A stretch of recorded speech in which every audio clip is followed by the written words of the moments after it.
ताज्या घडामोडी पाहण्यासाठी सी24 तास चॅनलला लाईक करा, सबस्क्राइब करा, शेअर करा आणि बेल आयकॉनवरती क्लिक करायला विसरू नका। शेवगाव शहरातील सलून व्यावसायिक पांडुरंग रामभाऊ शिंदे यांनी नेवासा रस्त्यावरील जोहरापूर येथील ढोरा नदीमध्ये आत्महत्या केल्याची खळबळजनक घटना घडली आहे। शुक्रवारी 21 फेब्रुवारी रोजी दुपारी त्यांचा मृतदेह पाण्यामध्ये तरंगताना आढळून आला। बुधवारी ते बेपत्ता होते। 19 फेब्रुवारी रोजी त्यांच्या टपरीचं अतिक्रमण हटवल्यानं त्यांनी आत्महत्या केली असल्याची शक्यता व्यक्त होतीये।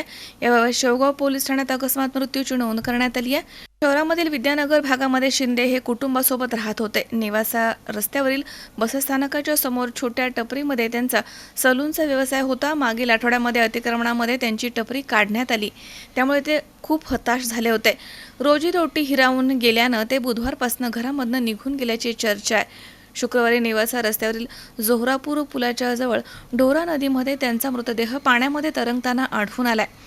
याबाबतची माहिती पोलीस ठाण्यामध्ये नागरिकांनी दिल्यानंतर मृतदेह बाहेर काढण्यात आला। या घटनेनं व्यावसायिकांमध्ये मात्र संताप निर्माण झालाय।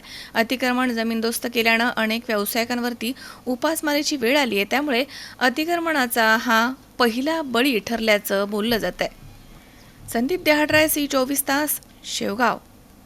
उन्हाळा आलाय, गरमी जाणवायला लागली आहे, पण चिंता नको। इलेक्ट्रॉनिक वस्तूंच्या खरेदीसाठी एकच विश्वसनीय नाव, Sairam electronics and batteries.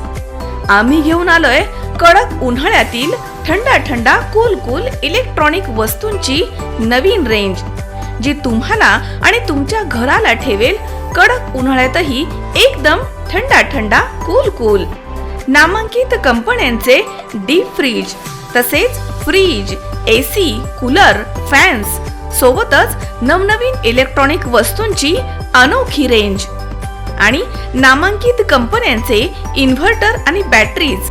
Sairam electronics and batteries, खरेदी विक्री संघ, व्यापारी संकुल, नगर मनमाड रोड, राहुरी।